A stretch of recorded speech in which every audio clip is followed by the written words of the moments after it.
Então, galera, nós vamos continuar a correção do capítulo 6, na página 14, questão número 2, ok? Eu vou estar compartilhando com vocês a tela, tá?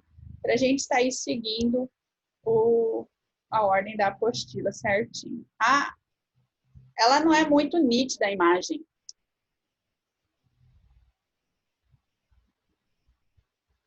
Mas é que eu também não quero que vocês fiquem vendo tanta resposta, né? Como eu sei que vocês receberam o gabaritinho aí, eu acho que receberam, né?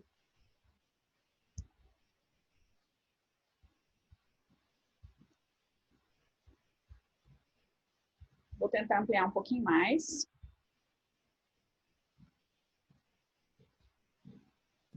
Voltou. Voltou a folha. Só um pouquinho.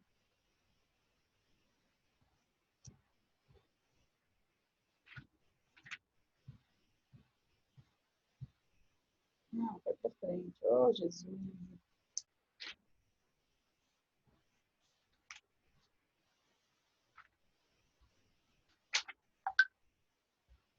Só um pouquinho que eu vou voltar. Foi demais.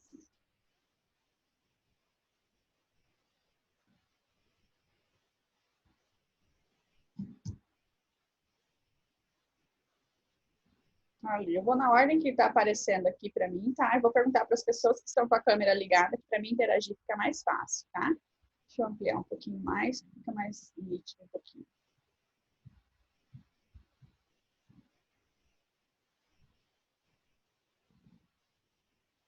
Fizemos a número 1 só, Maria.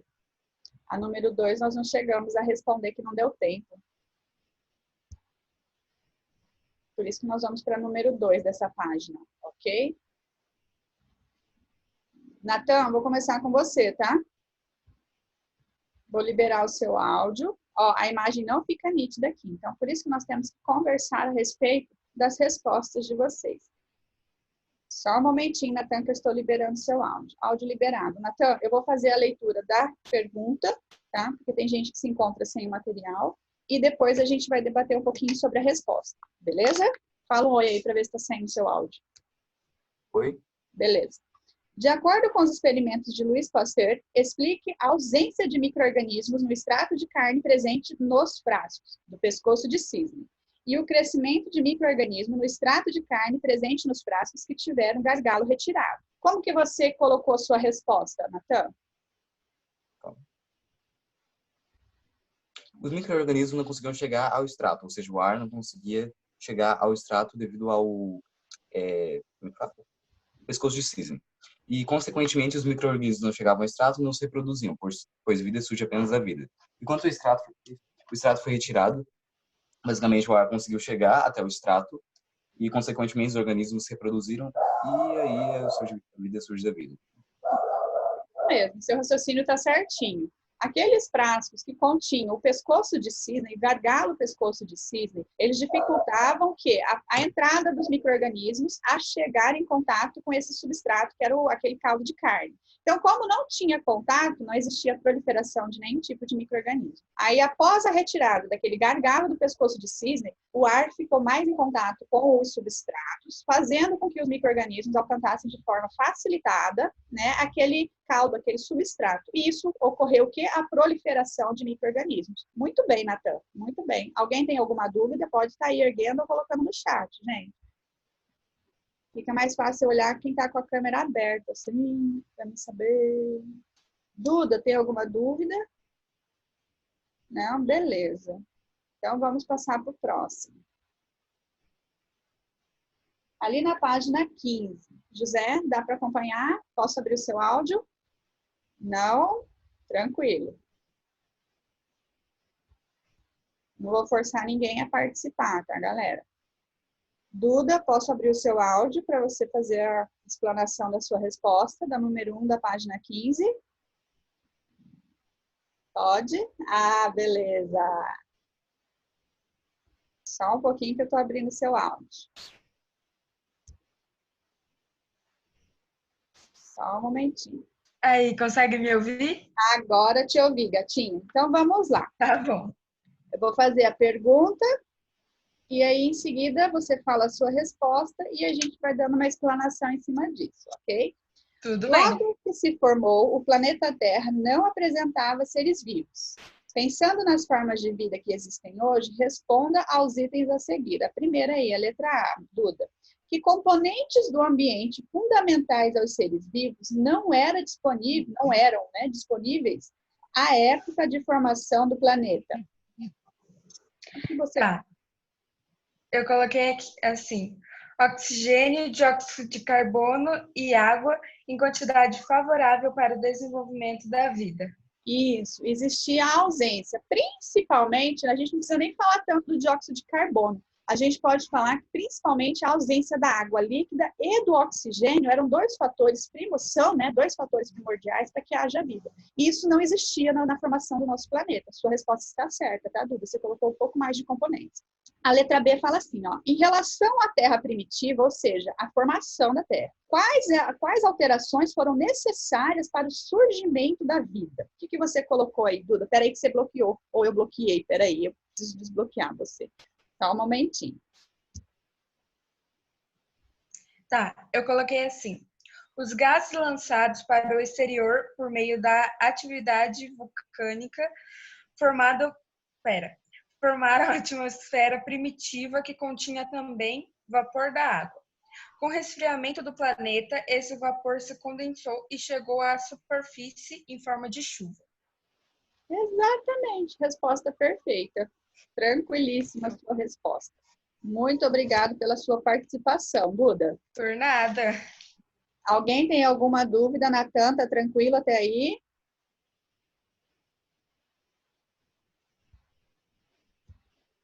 Tá tranquilo? Você quer falar alguma coisa, Natan? Não? Beleza. A Alice está de câmera fechada. José, tá tranquilo até aí? José, não some não. Bruna, tá entendendo que nós estamos conversando? Beleza. Sara tá de câmera fechada. Restante tudo câmera fechada. Se alguém tiver alguma dúvida, vai ter que ser pelo chat, gente. Porque aí eu não tenho como ver vocês.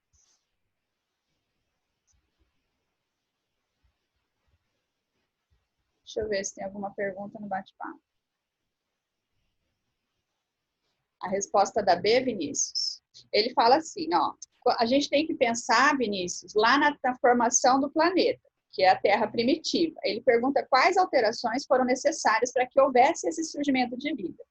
Quando a gente pensa na Terra primitiva, a gente pensa que as condições não eram favoráveis ao surgimento de vida, porque existia uma grande atividade vulcânica, e essa atividade vulcânica fazia com que houvesse os vulcões, né, expelissem uma grande quantidade de gases tóxicos na atmosfera que era presente naquela época. O que aconteceu? Foi havendo resfriamento, né, foi havendo uma diminuição dessa atividade vulcânica, onde houve aí a liberação de vapor d'água. Esse vapor d'água, por causa das altas temperaturas que estavam ali, da superfície que tinha presente, ela foi subindo esse vapor d'água, fazendo com que houvesse as primeiras chuvas. Essas primeiras chuvas começaram a limpar a atmosfera, ou seja, diminuir a concentração daqueles gases que eram altamente tóxicos. E essa camada densa de fumaça, ela impedia também a entrada de raios solares, né, que tivessem contato ali com a superfície terrestre. E o que acontecia?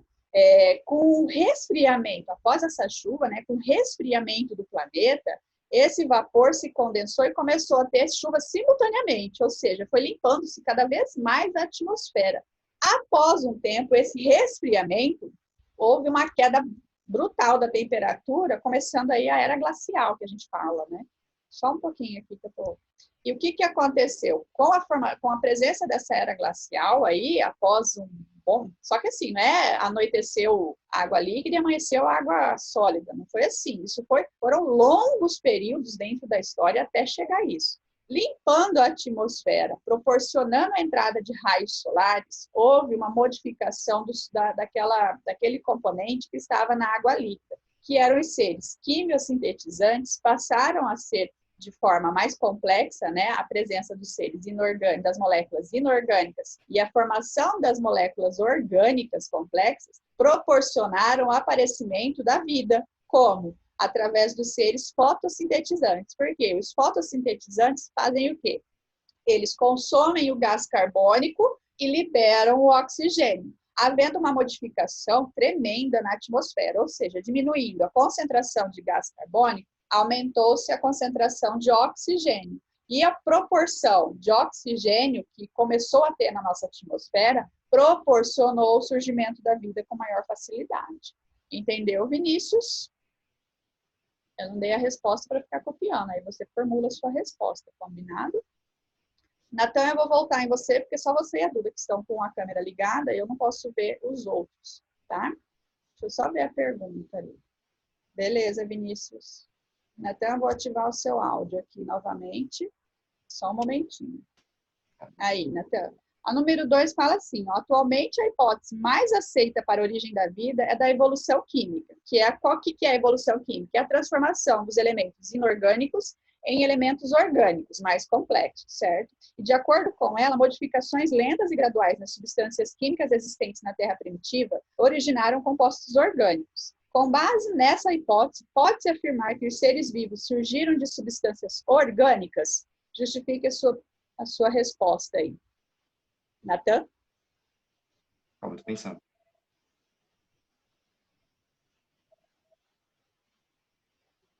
Eu acho que não. Não. Impossível. Porque pela teoria da biogênese, nós precisamos de um ser vivo pré-existente para originar outro. Então, nós não podemos originar de uma substância química, entendeu? Por isso que é não. Essa teoria da evolução química, ela só explica o surgimento do quê? Que através de moléculas inorgânicas, que são simples, existiram a formação de moléculas orgânicas mais complexas. Ponto. Foi através disso que houve uma modificação da atmosfera que proporcionou o surgimento de seres vivos, mas não explica que nós surgimos dessa substância química. Senão, se nós tivéssemos surgido dessa substância química, o que estaria em xeque? A teoria da biogênese, estaria sendo aceita a teoria da abiogênese, que nós surgimos de matérias inanimadas, e isso não é provado, né? Isso não tem como. Nós precisamos de uma vida pré-existente para existir outra. Então, sua resposta está correta, Natan. Mas entendeu a justificativa? Acho que sim. Não, se eu acho que sim, foi muito fraco para mim. Não me convenceu. Porque ele pergunta assim, ó, com base nessa hipótese, qual a hipótese? A da teoria da evolução química. Nós podemos afirmar, afirmação é com certeza, certo? Que os seres vivos surgiram de substâncias orgânicas? Não, não. Por que não? Por causa da teoria da biogênese, que afirma que para o surgimento de uma vida precisa ter uma outra pré-existente. Ficou mais claro? Falei em poucas palavras agora. Tem hora que a prof fala demais. Pode me cortar aí, tá? Beleza? Vamos lá para a página 16 agora, galerinha. Deixa eu só passar na minha apostila ali também, tá?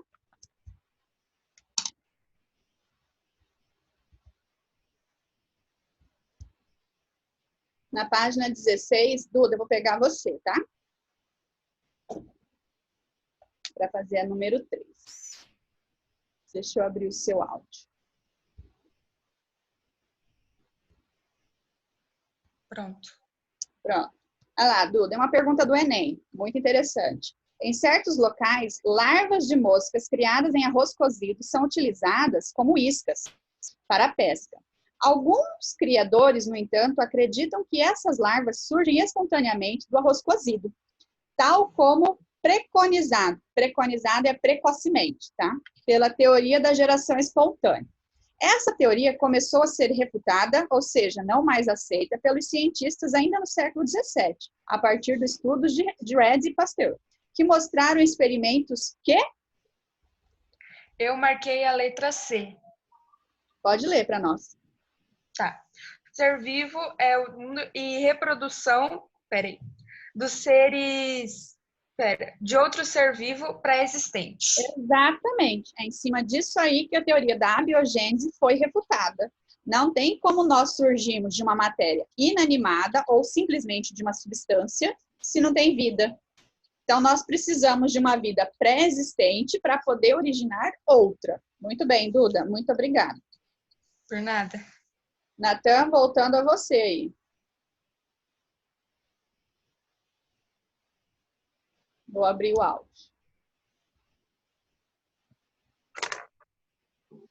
Aí, Natan.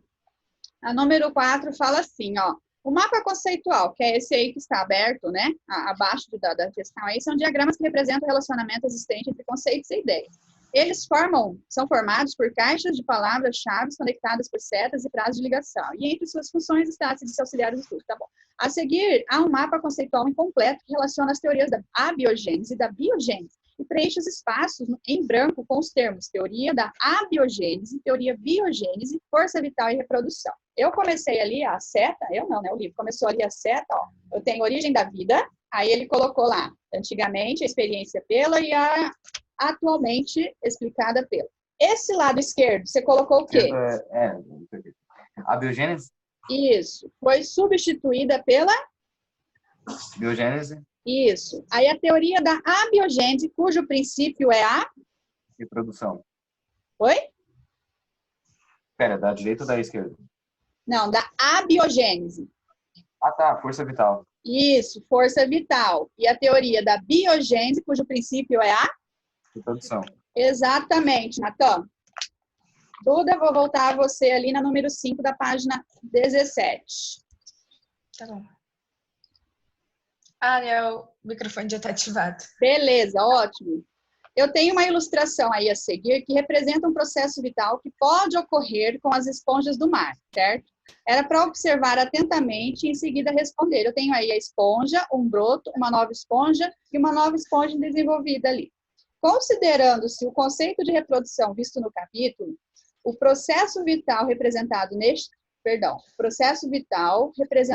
pode ser considerado como um exemplo de reprodução? Justifique a sua resposta. O que você colocou? Sim, pois... Pode responder? Pode. Tá. Sim, pois segundo conceito de reprodução, capacidade dos seres vivos originarem de outros seres semelhantes ao atingir certo estado de desenvolvimento, o processo acima pode ser considerado como um processo de reprodução.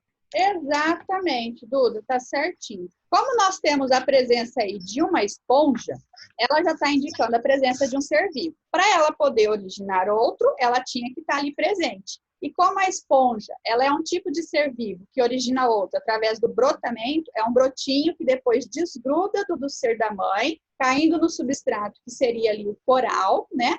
Ele vai originar uma outra esponja, tá? Não é essa esponja de banho não, tá, gente? A esponja do mar, ela é mais calcificada, ela faz parte do coral. Então, ela usa o coral, ela faz parte do coral, tá? Por isso que a gente considera o coral um ser vivo. Ele não é só um monte de rocha que a gente pode pisar em cima quando a gente está lá no mar. Não, você tem que ter em mente, quando você está estudando o coral, que ele é um ser vivo. Ele é uma cadeia ali que ele é reprodutor. O coral, ele vai se reproduzindo em milímetros por ano. Então, assim, quando você quebra alguma parte do coral, achando-se que é só uma pedra, uma rocha, alguma coisinha, você está quebrando uma parte de um ser vivo, tá? Então, isso faz o quê? Dificulta a manutenção desse tipo de ser dentro do ambiente. Muita gente considera o coral apenas como uma grande pedra, um grande substrato que nós temos no fundo do mar. Por exemplo, a barreira de corais da Austrália, que é a maior barreira de corais do mundo, ela é considerado um ambiente ecológico único, que ali a gente encontra espécies que são extremamente dependentes daquele tipo de outro ser vivo, que o coral é um ser vivo, para se manter ali dentro do seu habitat e dentro do seu nicho ecológico, ok? Eu quero que vocês voltem ali um pouquinho na página 9 de vocês, onde nós temos um investigue. Certo? Ele fala assim, ó, agora é sua vez de propor uma forma de investigar se o surgimento espontâneo de larvas em carne em decomposição condiz com a realidade. Você vai traçar as etapas de uma pesquisa que tenha como ponto de partida o modo como esses seres surgem no alimento, espontaneamente ou por outro meio. É uma pergunta, perdão, gente. espontaneamente ou por outro meio. Por isso, veja a seguir uma breve descrição das etapas do método científico. O método científico ele é utilizado ainda hoje em todo tipo de pesquisa, tá? Seja ela envolvendo ser vivo ou não. O método científico é um método de estudo que os cientistas usam para chegar à confirmação de um fato. Então, você vai imaginar isso. Isso aí é uma forma de você tentar explicar, ok? Você vai observar um fato e determinar o problema de forma clara e objetiva. Assim será possível reunir informações necessárias para propor uma solução. Número 2, questionar. Então, primeiro você observa, depois você questiona. Não é que você questione e depois observa. Entenderam isso daí, ó? Primeiro a gente observa um fato. Em cima de uma observação, você começa a questionar, que é o caso de qualquer surgimento de teoria. O questionamento surgiu a partir de observações, não o contrário. Eu não estou questionando para observar. Então, o questionar o motivo da ocorrência de tal fato, isto é, formular questões acerca do que se observa. Então, primeiro eu observo e depois eu questiono. Então, vocês vão observar alguma coisa para depois questionar o ato a ser observado. Número 3, ele fala que você precisa formular uma hipótese. Você já está observando, você está questionando aquilo que você está observando, e aí você vai começar a formular hipóteses, ou seja, propor uma possível explicação para a sua observação, ou uma possível solução para o problema. Número 4, testar a hipótese. Ah, professora, eu não tenho laboratório não para testar. Não é isso, calma, vocês já vão entender. Testar as hipóteses propostas por meio de experimentos ou observações. Ao realizar o experimento, colete novas informações que sustentem ou não a hipótese testada. Número 5, examinar as informações. Então, após aí tudo isso, você vai coletar as informações e examinar informação por informação obtida durante o experimento ou observação. E, por último, do método científico, é elaborar a conclusão, de acordo com a etapa de experimento ou observação. Olha só, lembre-se que esse trabalho não será experimental, ou seja, você não precisa fazer um experimento ou fazer uma experiência, calma, Natan. Ou seja, a etapa de experimentação ou observação não será realizada de forma prática. O que você precisará fazer é construir um esquema organizado das etapas de pesquisa, considerando o que se quer estudar. O modo como surgem as larvas é em cima daquilo que a gente já estudou, tá, gente? Em carnes em estado de decomposição. Esse aí, junte-se a um colega, nós não vamos fazer, tá? Então, cada um vai realizar o seu trabalho, tá? E fazer aí uma conclusão, a contestar a hipótese, né? Ou você vai confirmar, ou você vai contestar a hipótese da abiogênese. Então, em cima do que nós estudamos, tudo nesse capítulo aí, vocês vão formular, através do método científico, lembrando de como que foi feito os testes, né?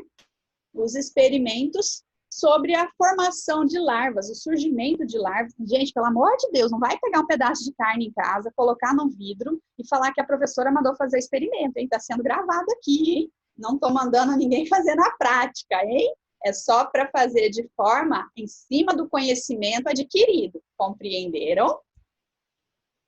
Então, vocês vão fazer essa parte do investigue em cima do conhecimento adquirido da teoria da abiogênese. Vocês vão aceitar ou contestar. Isso aí vocês vão formular a conclusão de vocês. E na próxima aula, nós vamos estar vendo a que conclusão que vocês chegaram. Ah, prof, eu cheguei à mesma conclusão do cientista fulano de tal, que ele falou o seguinte, tal coisa, tal coisa, tal coisa. Entenderam? É sobre isso que vocês vão ter que fazer. É forma teórica isso, tá, gente? Não é de forma prática. Até que tá falando ali no Investigue. Vocês não vão fazer nada na prática. Vocês vão fazer a observação através daquilo que foi proposto.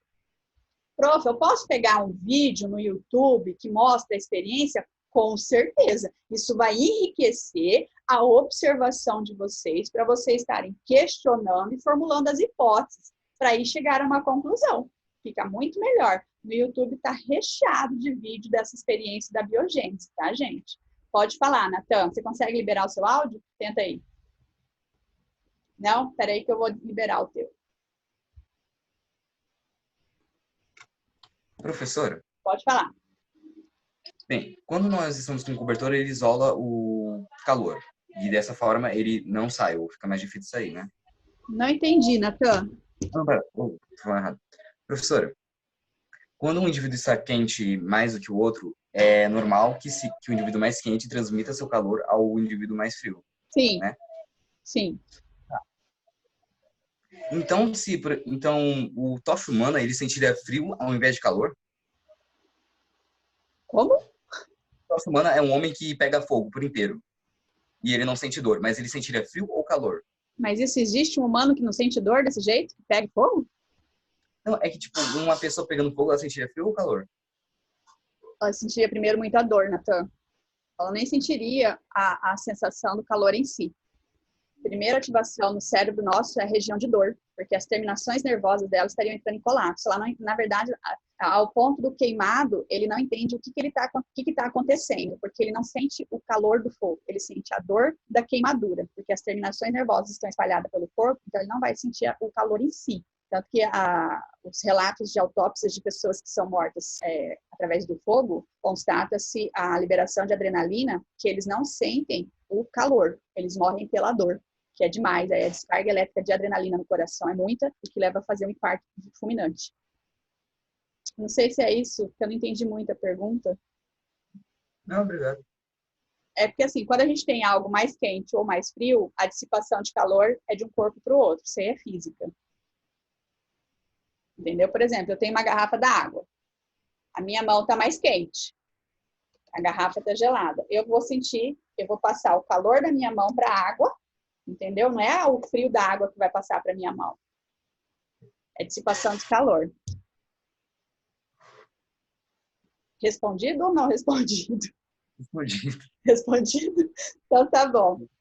Gente, desejo para vocês um ótimo feriado, bom descanso para vocês, tá? Que semana que vem nós estaremos juntos e eu vou estar ansiosa para escutar a conclusão sobre os fatos da teoria da abiogênese de vocês, beleza? Um beijão no coração de vocês e até semana que vem.